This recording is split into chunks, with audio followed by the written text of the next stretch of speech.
सभी भारतवंशियों को शेखर त्रिपाठी का नमस्कार। मैं हूं शेखर त्रिपाठी। जी हाँ, एक बार पुनः बता दे रहा हूं क्योंकि कुछ दर्शक हमारे जो नए जुड़ेंगे शायद वो हमारे बारे में ना जानते हों। तो दर्शकों, आगे बढ़ने से पहले आपको बता दें कि हमारा 25 से 26 सालों का पत्रकारिता का अनुभव रहा है। चाहे वो समाचार चैनल हो, चाहे वो समाचार पत्र हो, चाहे रेडियो हो, चाहे दूरदर्शन हो, सभी जगह हमने काम किया है और समाचारों की एक समझ जो हमारे अंदर विकसित हुई है, उसी समझ और उसी अनुभव के आधार पर हमने आरंभ किया है आपके लिए न्यूज़ वेंडर, यानी कि आपका अपना समाचार वाला। तो चलिए अब बात करते हैं पुतिन और ट्रंप की ये जो दोस्ताना मुलाकात 3 साल बाद हुई है। वैसे ही जैसे कोई पुराने मित्र अचानक कहें, अरे यार चलो आज मिलते हैं। पर तब तक लड़ाई ने ज़मीन के दोनों तरफ जो है एक नई पिच बना डाली थी। जी हाँ, अगर सच में आप शांति चाहते थे तो यूक्रेन को हथियारों की सप्लाई रोककर बात क्यों नहीं की। अब जब तीखी आलोचना हुई तो इसी खून खराबे के बीच शांति का अचानक पैगाम लेकर के आना एक बड़ा प्रश्न खड़ा कर रहा है। ट्रंप के बचपन के दोस्त पुतिन इस समय केंद्र में हैं और लगता है ट्रंप जो शांति का संदेश दे रहे हैं ये सिर्फ एक मॉरल सरप्राइज, यानी दुनिया का सबसे विकट मॉरल सरप्राइज। अब आपको बताते हैं कि ये जो शांति का जो सम्मेलन हुआ है अलास्का में 3 साल बाद, जबकि आप अपने बैकग्राउंड में अपने जब दोनों देशों के राष्ट्रपति खड़े थे तो उनके पीछे जो पर्दा लगा था वो था पीस, यानी शांति। लेकिन ये शांति पीस करके अगर मिल रही है तो पीस शांति का क्या किया जाएगा।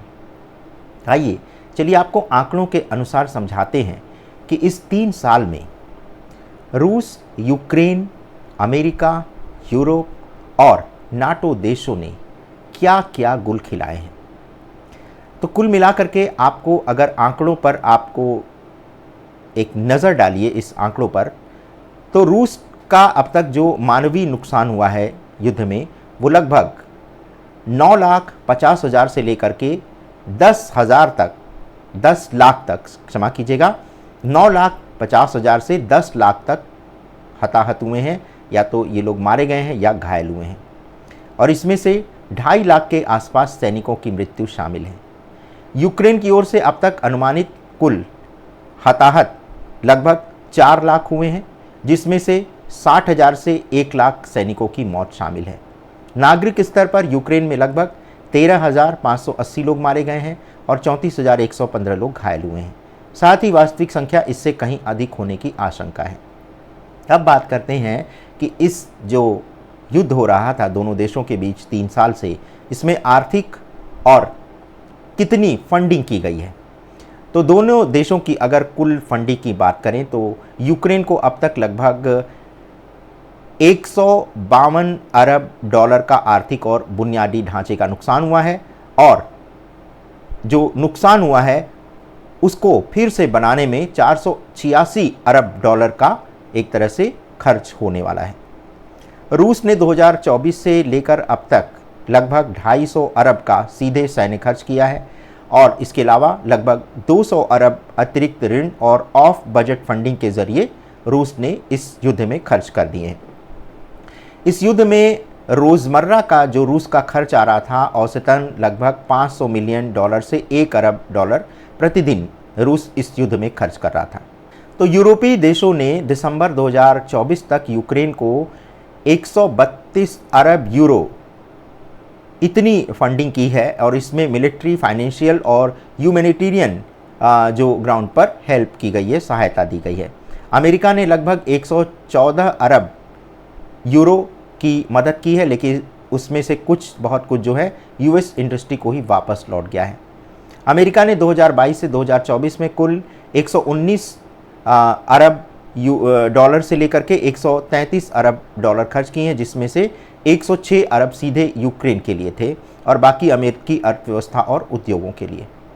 अमेरिका और यूरोप, कनाडा ने लगभग बराबर ही इतनी रकम खर्च की, यानी 123 अरब से लेकर के 111 अरब डॉलर के आसपास इन दोनों देशों ने मिलकर के यूक्रेन को मदद पहुंचाई है। अगर नाटो का ट्रस्ट फंड यानी CAP में देखें कि कितनी फंडिंग हुई है तो जून 2025 तक 1 अरब यूरो और उससे भी अधिक योगदान की बात कही जा रही है। हाल में ही जर्मनी समेत कई यूरोपीय देशों ने इसके अतिरिक्त जो है $500 से 580 मिलियन डॉलर की मिलिट्री सहायता की घोषणा की थी। तो आखिर ये क्या था? ये कोई यूक्रेन के प्रति उदारता थी, या फिर लोकतंत्र की रक्षा के लिए इतने पैसे खर्च किए जा रहे थे, या रूस को रोकने के लिए और वैश्विक ऊर्जा सुरक्षा संतुलन बनाए रखने के लिए ये सारे देश जो है इतनी बड़ी रकम खर्च कर रहे थे? पर्दे के पीछे क्या ये शांति का प्रयास था, और क्या शांति हथियारों के द्वारा की जा रही थी? अमेरिका शांति की बात करता है और भारत को हथियारों का साथी बनाता है। ऐसा लगता है जैसे जिस पीस पायलट के लिए वॉरशिप मॉडल की एक तरह से शर्त रखी गई थी अमेरिका के द्वारा, यानी कि वो हथियारों का डर दिखा करके शांति स्थापित करना चाहता है। क्या थर्ड वर्ल्ड ऑर्डर की एक नई नींव रखी जा रही है? क्या चीन और रूस के बढ़ते प्रभाव को धीमा करना चाहता है अमेरिका?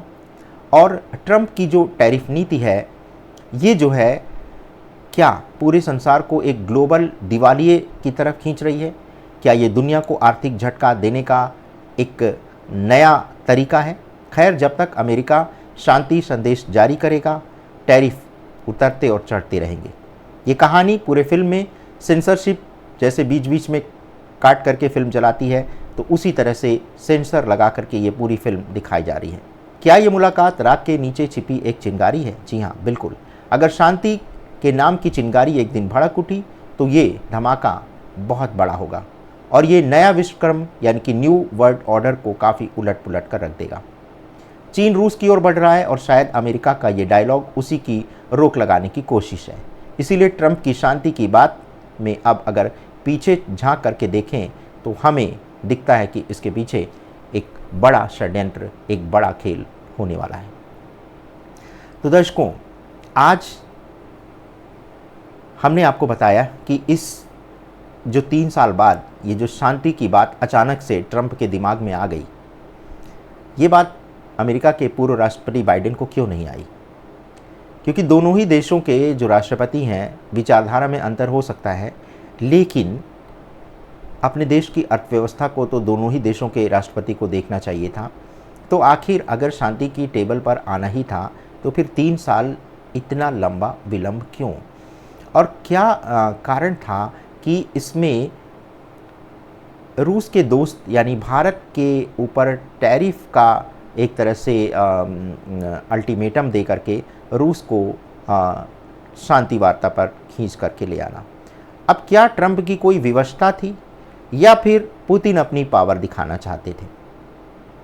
ये सब कुछ आगे आपको बताएंगे और तथ्यों के माध्यम से बताएंगे। हम बिना तथ्यों के कोई बात नहीं करेंगे, कोई अतिरिक्त शब्द नहीं, कोई अतिरिक्त जुमलेबाजी नहीं, सिर्फ और सिर्फ तथ्य, और तथ्य से आप निष्कर्ष निकालें। क्योंकि समाचार में अगर हम अपने मन की बात जोड़ दें तो फिर जो समाचार होता है, जो खबर होती है, वो कहीं से प्रभावित हो जाती है। और पत्रकारिता में भी हमें यही सिखाया गया था कि किसी भी खबर को, किसी भी समाचार में आप अपने आप को बीच में अपनी विचारधारा को मत लाइए।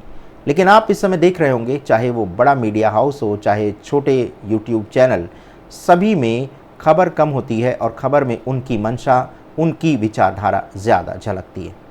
हमारा प्रयास ये होगा कि न्यूज़ वेंडर आपको अपने मन की बात नहीं कहेगा, आपको वही बताएगा जो फैक्ट है, जो तथ्य है।